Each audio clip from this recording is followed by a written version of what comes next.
جنوں کا راستہ پارٹ 2۔ سارہ کیا اس جن کے چنگل سے بچ پاتی ہے؟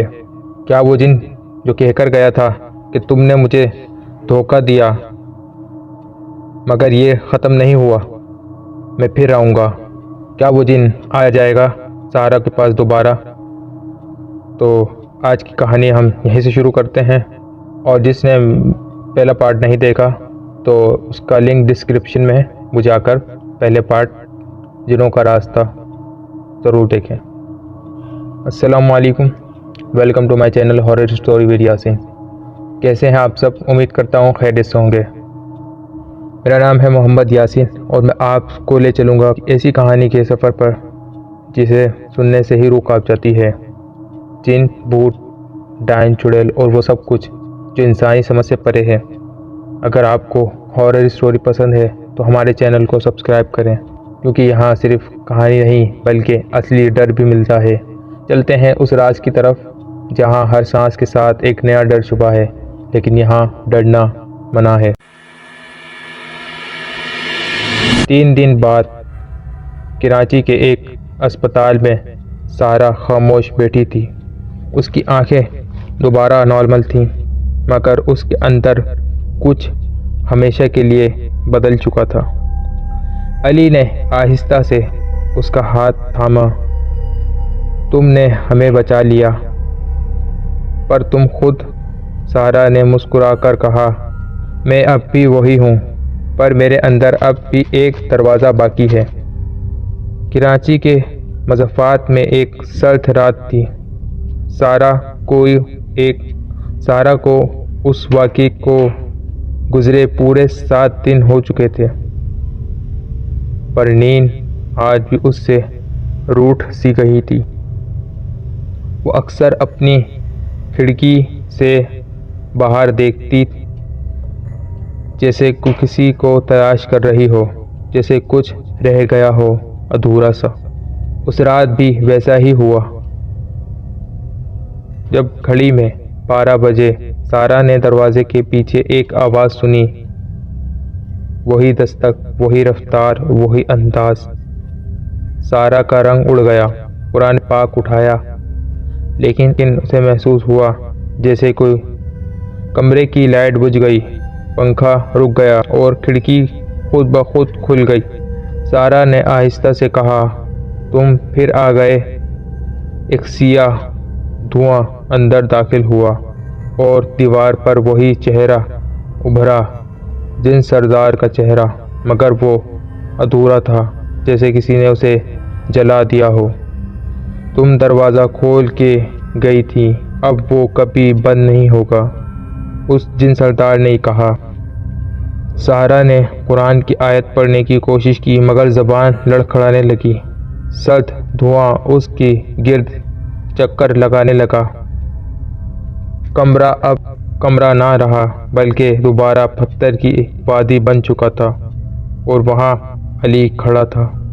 علی، سارہ نے حیرانی سے کہا، تم یہاں کیا کر رہے ہو؟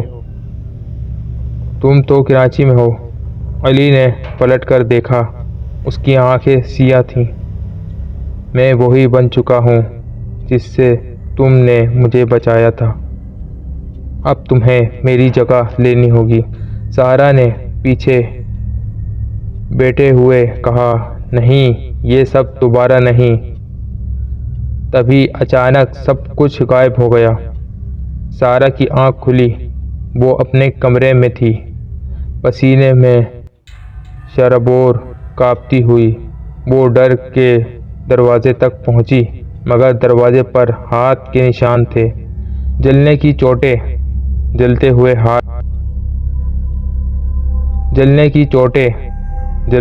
ہاتھ۔ نیچے سے مشال کی چیخ آئی، سارہ، نیچے آؤ۔ علی، وہ علی اب ہمارے ساتھ نہیں ہے۔ پچھلی رات علی جو اسپتال سے سیدھا لاہور واپسی جا رہا تھا، راستے میں اچانک لاپتہ ہو گیا۔ صرف اس کی گاڑی ملی، دروازہ کھلا ہوا تھا، اندر قرآن کا ایک صفحہ اور سیٹ پر صرف ایک لکیر تھی۔ ایک اور راستہ کھل چکا تھا۔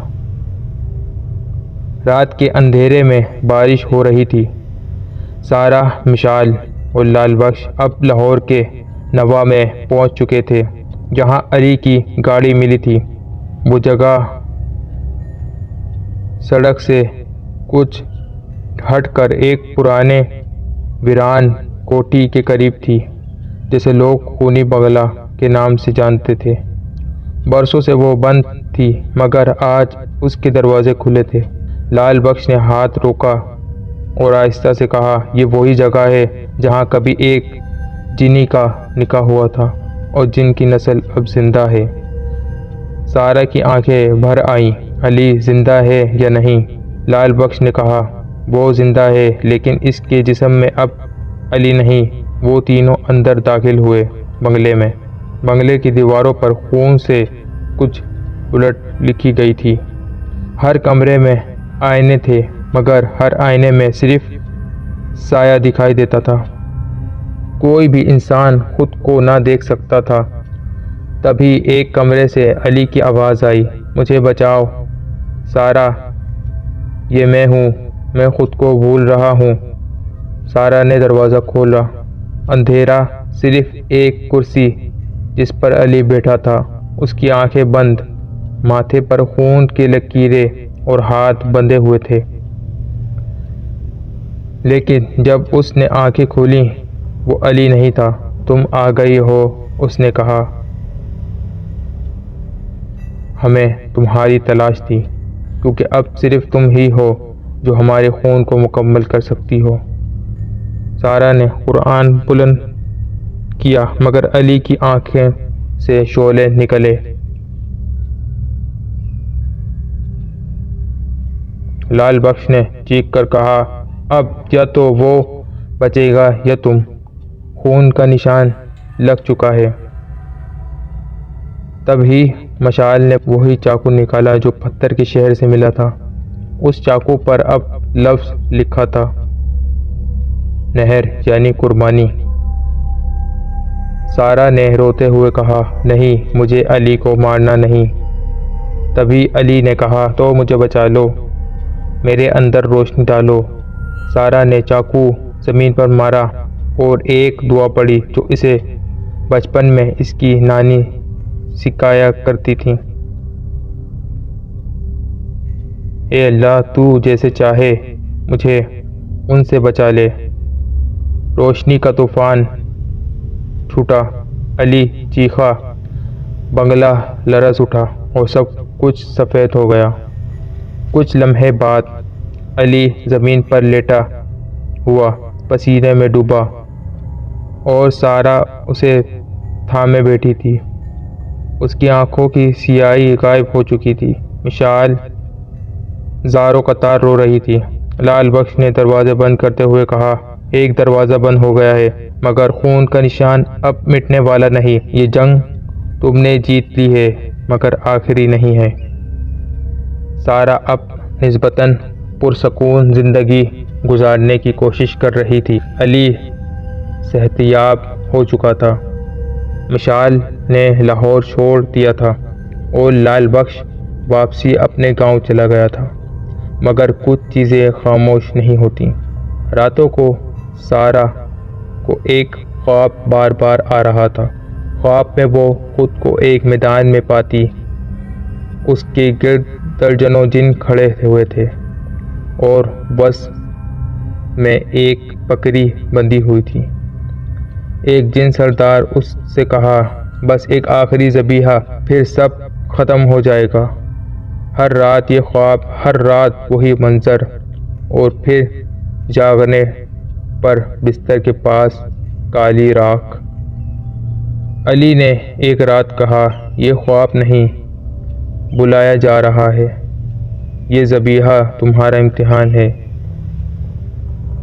یا کسی اور کی قربانی۔ اس رات لاہور کی نواحی پہاڑیوں میں ایک پرانی درگاہ کے پاس ایک فقیر چلہ کاٹ رہا تھا۔ اس نے آنکھیں کھولیں اور کہا، نوری نسل کا وقت پورا ہوا، اب جو قربانی نہ ہوئی تو خون بہے گا شہروں میں۔ سارہ نے فیصلہ کیا وہ سب کچھ ختم کرے گی اس مقام پر جا کر جہاں سب کچھ شروع ہوا۔ Hingol national park. وہ علی سید حیدر لال بخش کا بھانجا جو تعویذات کا ماہر تھا، یہ سب بلوچستان کے راستے پر نکلے۔ راستے میں رات کو سڑک پر اچانک ایک عورت نمودار ہوئی، دلہن کے لباس میں، چہرہ کالا اور آنکھیں میں آگ۔ تم دیر کر چکے ہو، اب وہ خود ذبح کرے گا تمہیں۔ اس نے ایک چیخ ماری،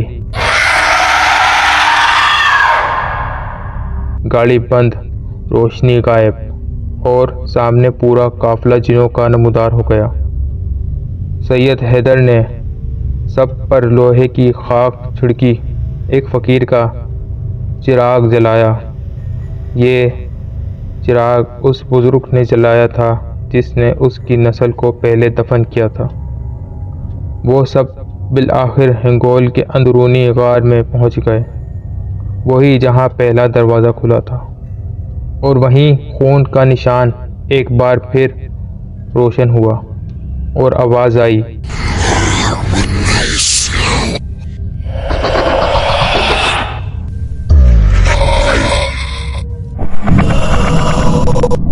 اب فیصلہ تم کرو گے، تم میں سے کون ذبح ہوگا۔ علی نے آگے بڑھ کر کہا، مجھے لے لو، مگر سارہ نے کہا، نہیں، میں سب کے خون کی وارث ہوں، آخر ذبیحہ میں خود بنوں گی۔ اور پھر مکمل خاموشی۔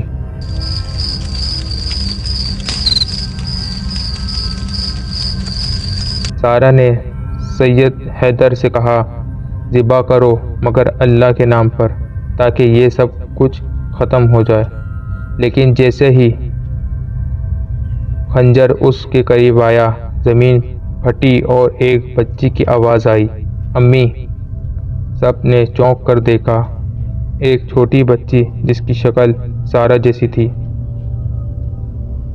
یہ میری بیٹی ہے، سارہ حیرت سے بولی۔ سید حیدر نے کہا، یہ نشان تمہارے بعد نسل میں جائے گا، اب انتخاب قربانی کا نہیں، حفاظت کا ہے۔ چند سال بعد سارہ اب ایک مکمل مختلف زندگی گزار رہی تھی۔ اس کی بیٹی زہرا، جو اب 7 سال کی ہو چکی تھی، ایک ایسی لڑکی بن چکی تھی جس میں سارہ کی مانند طاقتیں نمودار ہونے لگیں۔ اس کی آنکھوں میں ہمیشہ ایک گہرا سا اندھیرا ہوتا، جسے کچھ نہ کچھ اس کے اندر چھپ کر بیٹھا ہو۔ سارہ نے اس کے لیے دنیا بھر کی دعائیں کیں تاکہ وہ اس راستے سے بچ سکے جس میں وہ خود پھنس چکی تھی، لیکن سارہ جانتی تھی کہ یہ جنگ اس کی نہیں بلکہ زہرا کی ہے۔ ایک دن سارہ نے زہرا سے پوچھا، بیٹی، تم نے کبھی ایسا کچھ محسوس کیا ہے جو تمہیں دوسروں سے مختلف بناتا ہو؟ زہرا نے معصومیت سے جواب دیا، ہاں امی، کبھی کبھی میری آنکھوں میں عجیب سا منظر آتا ہے اور کچھ آوازیں سنائی دیتی ہیں۔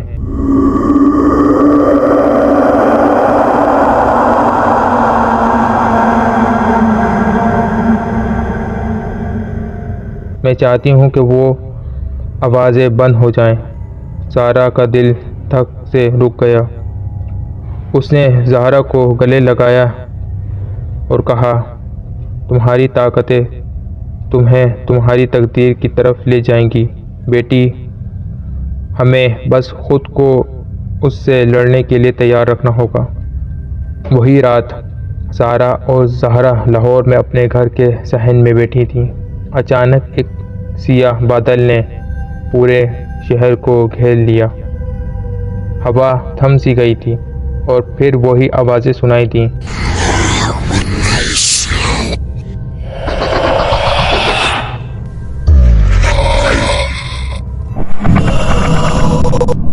تمہیں نہیں بچایا جا سکتا سارہ، تمہاری نسل میں اب ایک نیا دروازہ کھل چکا ہے اور یہ دروازہ تمہاری بیٹی کو لے جائے گا۔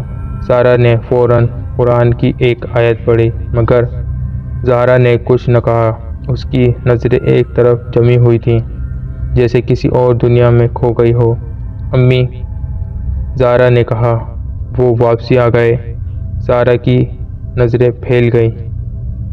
کون؟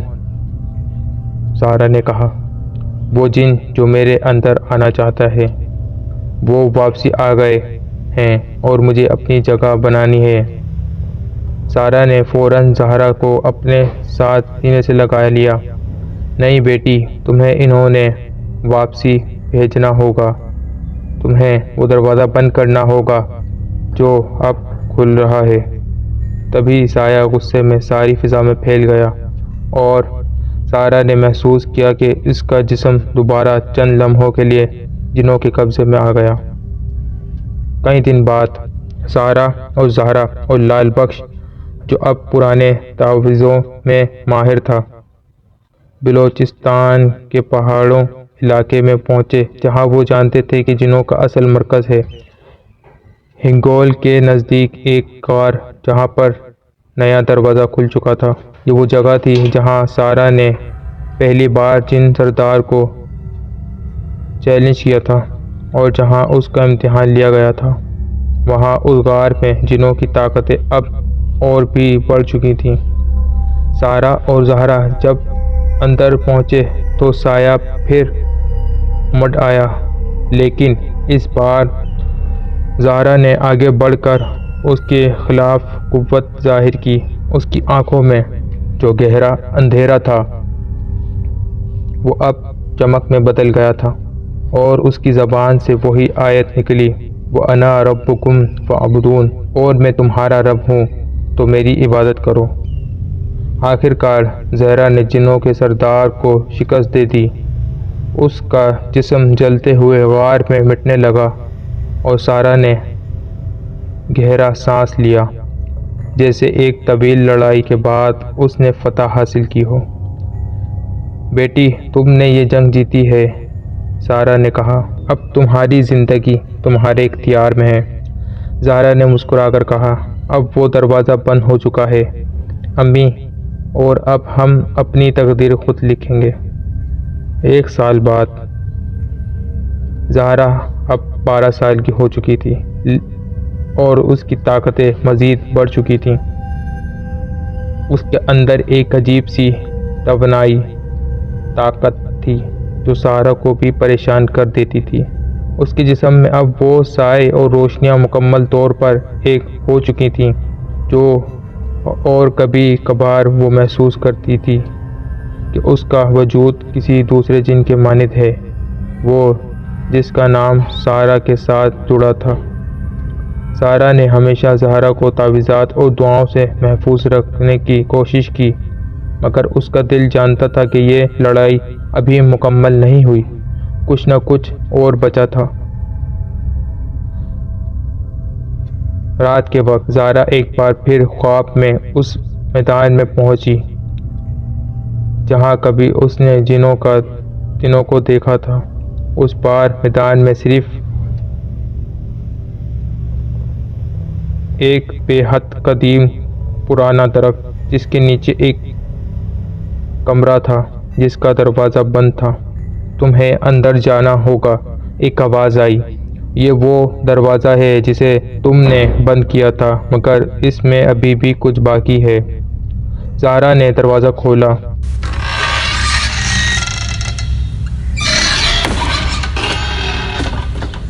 اور اندر کی دنیا اسے مختلف سی لگی۔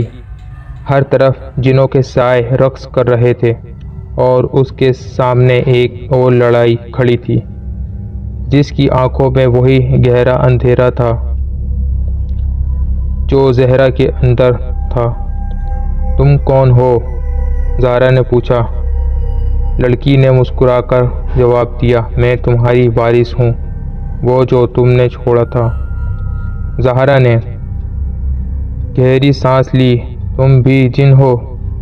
لڑکی نے سر ہلایا، نہیں، میں تمہاری نسل ہوں، تمہارے خون کا حصہ جو تمہارے اندر چھپ کر رہ گیا تھا۔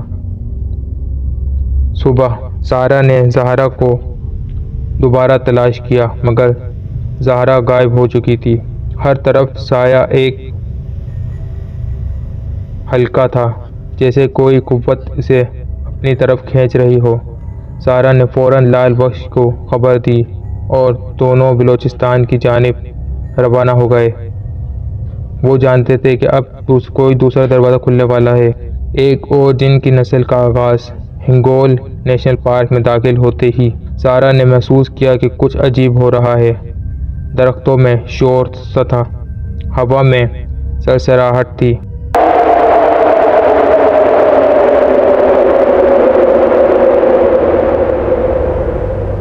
اور زمین گویا پچھلے نشانوں کو دہرا رہی ہو۔ لال بخش نے کہا، یہ وہی دروازہ ہے جسے تم دونوں نے بند کیا تھا، مگر اب وہ دوبارہ کھل رہا ہے۔ وہ دونوں ایک قدیم غار کے دروازے تک پہنچے۔ وہ ویسا ہی تھا جسے وہ پہلے دیکھ چکے تھے۔ سارا اور لال بخش جانتے تھے کہ یہ آخری دروازہ ہے جہاں زہرا کی چیلنج کرنا تھا۔ غار میں داخل ہوتے ہی زہرا سامنے آئی، مگر اب اس کے ساتھ ایک نیا جن تھا۔ وہ لڑکی جس نے درخت کے نیچے کہا تھا کہ وہ زہرا کی وارث ہے۔ تم دونوں کچھ نہیں کر سکتے، لڑکی نے کہا، اب میرے ساتھ آؤ، ہم جنوں کے خاندان کی جانشین ہیں۔ سارا کی آنکھوں میں خوف کی لہر دوڑ گئی۔ نہیں بیٹی، تمہارا یہ راستہ نہیں ہے۔ زہرا نے پلٹ کر سارا کی طرف دیکھا اور کہا، امی، میں نہیں رک سکتی کیونکہ میں اس جنگ کو جیتنے کے لیے پیدا ہوئی ہوں۔ وہ لڑائی شروع ہوئی جو اب تک کے سب سے بڑی تھی۔ جنوں کی نسلوں کا سامنا تھا، ایک ہی نسل کی لڑائی، جنگ جیتنا تھا۔ ایک ہفتے بعد زہرا کی آنکھوں میں اب کوئی خوف نہیں تھا۔ اس کا جسم جنوں کی طاقتوں سے مکمل طور پر متاثر ہو چکا تھا اور وہ اب ایک مختلف نوعیت کی لڑکی بن چکی تھی۔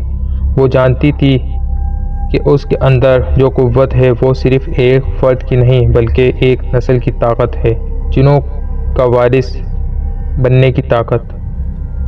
سارا جو اپنی بیٹی کے بارے میں ہر وقت پریشان رہتی تھی، اب سمجھ چکی تھی کہ زہرا کو روکا نہیں جا سکتا۔ جنگ اس کی نہیں بلکہ زہرا کی تقدیر ہے۔ ہنگول نیشنل پارک میں غار کا منظر ایک عجیب سی خاموشی میں ڈوبا ہوا تھا۔ غار کے اندر ایک سرد خاموش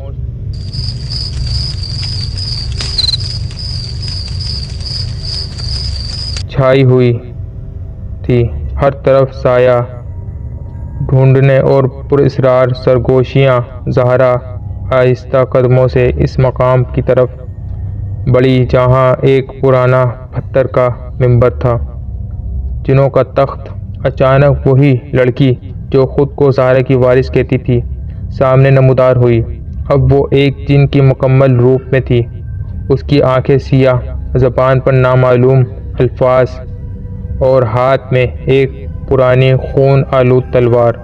اب وقت آ گیا ہے، اس نے کہا، صرف ایک وارث باقی رہ سکتا ہے، تم یا میں۔ اس جن لڑکی نے زہرا سے کہا۔ زہرا پیچھے نہیں ہٹی، اس کے ارد گرد تیز ہوا چلنے لگی۔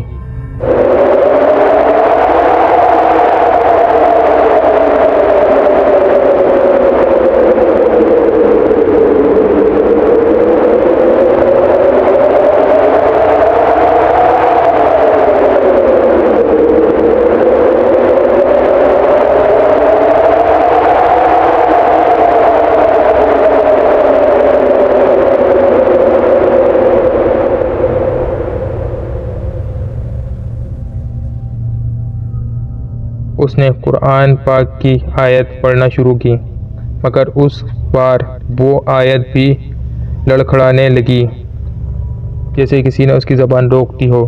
یہ مقصد آیت اس جگہ کے لیے کافی نہیں، جنی لڑکی بولی، یہاں صرف خون کا قانون چلتا ہے۔ اس لمحے باہر سارا اور لال بخش غار کے دہانے پر پہنچ چکے تھے۔ سارا بے چین تھی۔ وہ جانتی تھی کہ کچھ خوفناک ہونے والا ہے، ہمیں اندر جانا ہوگا۔ سارا چیخی۔ لال بخش نے سر ہلایا۔ لیکن یہ تمہاری آخری آزمائش ہو سکتی ہے، یا شاید زہرا کی۔ غار کے اندر سارا اور جنی آمنے سامنے کھڑی تھیں۔ جنی نے تلوار بلند کی اور بولی، صرف ایک وارث، صرف ایک خون۔ لیکن عین اس لمحے زہرا کے دل میں روشنی کی ایک چمک توڑ گئی۔ ایک آواز، بہت نرم مگر طاقتور، وَقُلْ جَاءَ الْحَقُّ وَزَهَقَ الْبَاطِلُ، اور کہہ دو حق آ گیا اور باطل مٹ گیا، اور باطل بلا شبہ مٹنے والی چیز ہے۔ زہرا کی آنکھوں سے ایک چمکتی ہوئی روشنی نکلی۔ اس نے جنی کی طرف ہاتھ بڑھایا اور وہ تلوار جو خون مانگتی تھی زہرا کے ہاتھ میں آ کر خود ہی خاک میں بدل گئی۔ میں وہ وارث نہیں جو خون سے راج کرے، میں وہ وارث ہوں جو روشنی سے اس راہ کو بند کرے۔ جنی لڑکی چیخی۔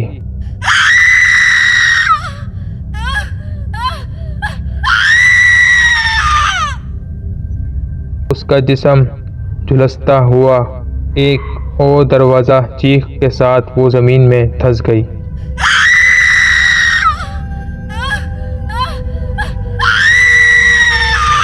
سارا دوڑتی ہوئی زہرا تک پہنچی اور دونوں ماں بیٹی ایک دوسرے سے لپٹ گئیں۔ لال بخش نے آسمان کی طرف دیکھا اور بولا، یہ صرف ایک دروازہ بند ہوا ہے۔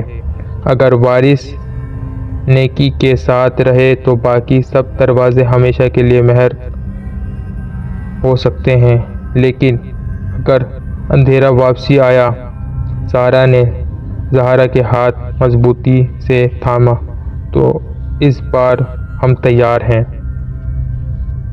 ہنگول کی پہاڑیاں اب خاموش تھیں، جیسے صدیوں کا شور تھم گیا ہو۔ سائے جو برسوں سے اس وادی میں بھٹکتے تھے، زہرا کی روشنی میں جل چکے تھے۔ غار کے اندر کا اندھیرا ٹھنڈا ہو چکا تھا، اور وہ دروازہ جو جنوں کا راستہ کہلاتا تھا ہمیشہ کے لیے بند ہو گیا۔ زہرا باہر آئی۔ اس کے قدموں میں وہی زمین تھی، مگر اس کی آنکھوں میں ایک نئی دنیا۔ وہ صرف ایک بچی نہیں رہی تھی، وہ ایک نسل کی وارث بن چکی تھی۔ لیکن اس نے اندھیرے کو نہیں چنا، اس نے روشنی کو اپنایا۔ 6 مہینے بعد کراچی کے ایک پرانے علاقے میں ایک نیا مدرسہ کھلا۔ اس مدرسے کا نام نور کی راہ تھا۔ زہرا اب وہاں بچوں کو تعلیم دیتی تھی، خاص طور پر ان بچوں کو جنہوں نے کبھی خوابوں میں سائے دیکھے تھے۔ ان کے ارد گرد بھی کچھ اندیکھا گھومتا رہتا تھا۔ وہ انہیں قرآن پاک اور دعائیں اور حوصلہ سکھاتی تھی۔ زہرا اب سکون سے سانس لیتی تھی، لیکن اس کے دل میں ایک بات ہمیشہ رہے گی، جنوں کا راستہ بند ہو چکا ہے، لیکن اگر کسی نے دوبارہ اسے چھیڑا تو زہرا کی نسل تیار ہوگی۔ ایک پرانی داستان جو روشنی پر ختم ہوئی، مگر ہر روشنی کے پیچھے ایک سایہ بھی ہوتا ہے، اور ہر سائے کے پیچھے ایک دروازہ۔ کیا آپ جانتے ہیں کہ یہ دروازہ بند ہو چکا ہے مکمل، یا اس کے پیچھے اور بھی داستان ہے؟ تو ہم اس سے آگے کی داستان اس کے اگلے پارٹ میں لے کر آئیں گے۔ اس کہانی کے اسٹوری کے اگلی ویڈیو جو ہماری آئے گی، تو اس کی اگلی کہانی جو ہے اگلے دروازے پہ، کیا وہ جن واپسی آتے ہیں، کیا زہرا دوبارہ جنگ کرے گی، یا کسی اور سی لڑائی ان کے ساتھ آئے گی، اور یہ کیا مکمل طور پر یہ جنوں کو ہرا پائیں گے، کیا یہ اپنے خاندان کو بچا پائیں گے؟ ہم لے کر آئیں گے اگلی ویڈیو، اور اس کے اندر ہم جانیں گے کہ کیا ہوتا ہے۔ دوستوں کیسی لگی آپ کو آج کی ہماری اسٹوری؟